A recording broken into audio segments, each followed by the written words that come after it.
association, on était affairés à nous occuper de la paperasse et suivre un processus qui nous a amenés aujourd'hui à cette conférence de presse. Donc je m'en vais vous lire la liste des membres fondateurs de l'association CASAC, collectif des acteurs et actrices sénégalais de l'audiovisuel et du cinéma. Alors nous avons Mohamed Silla, El Hadj Doudou Ndaw, Moussa Sow, Stéphane Toupane, Ngorba Niang, Noureddine Diallo, Kadia Sall à mes côtés, Mamadou Lamine Sissé, Pape Bouba Ndiaye, Fatou Jupiter Touré, Matar Diouf, Amari Fall Djaman, qui est mon vice-président mais qui est absent du territoire, et El Hadj Moussa Samb, As Moussa Samb. Je vais aussi vous lire la liste des présidents de commission. Je commencerai donc par Kadia Sall, qui est la présidente de la commission juridique. Nous avons la commission organisation et mobilisation, dont le président est Noureddine Diallo. Nous avons la commission études et formation, dont le président est Matar Diouf, ici présent. Nous avons la commission équité et égalité, présidée par Yassine Sané, qui est la commission qu'on a voulu mettre en place pour prendre en charge toutes les questions relatives aux problématiques des femmes, parce que nous avons des problématiques, nous les femmes, dans le secteur du cinéma et de l'audiovisuel qui nous sont propres. Donc c'est Yassine Sané qui en est la présidente. Nous avons également la commission scientifique et technique, dont Malik Sow est le président, mais il est représenté ici par Tonton Babacar Meïssa Faye qui en est son vice-président. Nous avons la commission éthique et identification sociale, présidée par notre grande sœur Mame Victorine Sam. Donc, voilà. Comme je disais tantôt, l'association CASAC, collectif des acteurs et actrices sénégalais de l'audiovisuel et du cinéma, a vu le jour le 12 mai dernier dans un contexte marqué par une évolution rapide du paysage audiovisuel sénégalais. Une transformation notable due à un essor fulgurant des séries locales, devenues une véritable alternative aux telenovelas et autres séries étrangères. Ces productions locales ont mieux reflété les valeurs et la réalité socio-culturelle sénégalaise, renforçant ainsi leur popularité auprès du public. Cet élan a permis l'émergence de nouveaux talents, rendant visible une génération d'acteurs dynamiques et ambitieuses. Cette transformation profonde de l'industrie audiovisuelle a cependant généré un véritable pouvoir économique, notamment grâce aux plateformes de streaming locales, de la monétisation digitale et de l'intérêt croissant des annonceurs et sponsors. Cette mutation, bien qu'encourageante, a cependant révélé des failles structurelles et professionnelles qui affectent directement les acteurs du sous-secteur, faisant d'eux le maillon faible de la chaîne de production.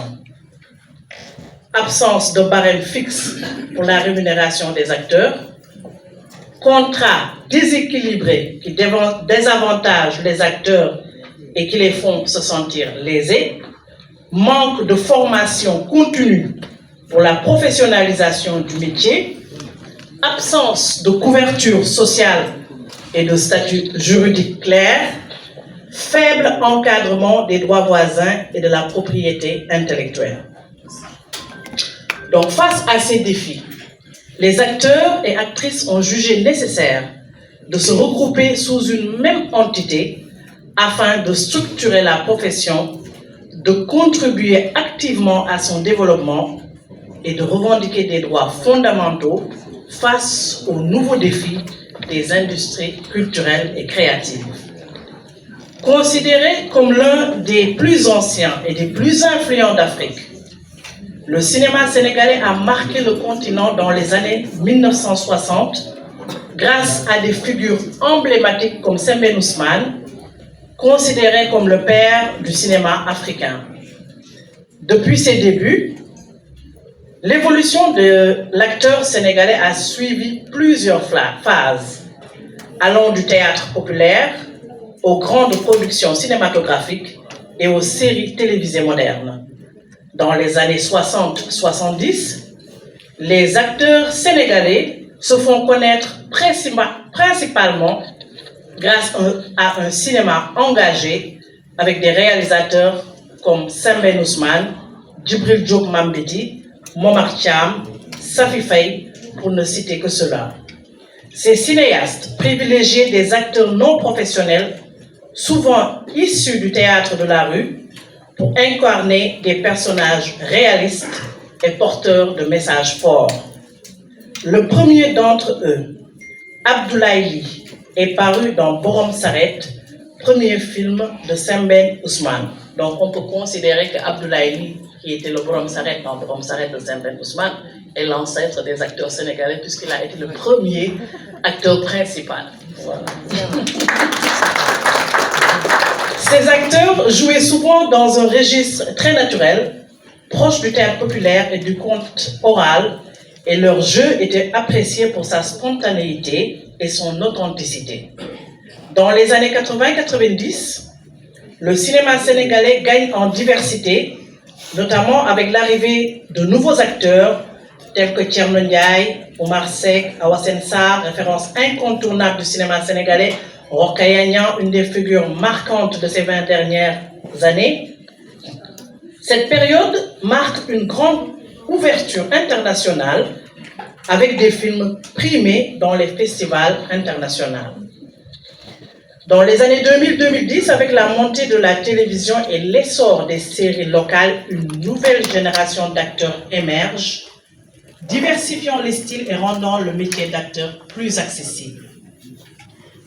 Depuis 2015, le cinéma et l'audiovisuel sénégalais sont dominés par les séries télévisuelles qui bénéficient d'une production de plus en plus professionnelle et d'une large audience locale et internationale. Cette évolution constante confirme la richesse du jeu d'acteurs sénégalais, mais aussi l'urgence de structurer la profession pour mieux accompagner les talents émergents. Ce qui nous a amené à mieux considérer ces défis actuels de notre métier, notamment l'absence de structuration et manque de professionnalisme. L'industrie fonctionne sans barème officiel de rémunération. Les contrats sont précaires, souvent établis à l'avantage des producteurs. Les acteurs n'ont pas accès à la sécurité sociale ni à une couverture médicale. La non-maîtrise des questions juridiques. Faible connaissance des droits d'auteur et des droits voisins. Aucune protection en cas de litige contractuel. Faible accès aux formations juridiques adaptées. Manque de formation continue. Absence d'école de formation dédiée au métier d'acteur. Pas de programme de perfectionnement ni de mentorat. Absence d'agents d'acteurs. Besoin d'échanges avec les écoles et institutions étrangères. Donc, face à ces défis, le CASAC se positionne comme un cadre de réflexion, de revendication et de structuration de la profession. Et dans ce sens, l'association vise à unifier les acteurs autour d'un cadre professionnel, lutter pour une meilleure reconnaissance du métier d'acteur à travers un statut juridique clair et la protection des droits sociaux, établir des normes contractuelles et des barèmes de rémunération justes, favoriser la formation continue et l'accès aux opportunités internationales, notamment à travers des bourses d'études et des collaborations Nord-Sud. Travailler en partenariat solide avec les institutions nationales, telles que la Direction de la cinématographie, le FOPICA, la SODAV et les producteurs pour une régulation plus juste du secteur. L'association se veut aussi un acteur clé dans la consolidation des acquis récents, notamment après la signature du décret d'application de la loi 2008-09 du 25 janvier 2008 sur la rémunération de la copie privée et attend avec impatience l'adoption du décret sur le statut des artistes. Donc pour finir, une industrie florissante mais à structurer.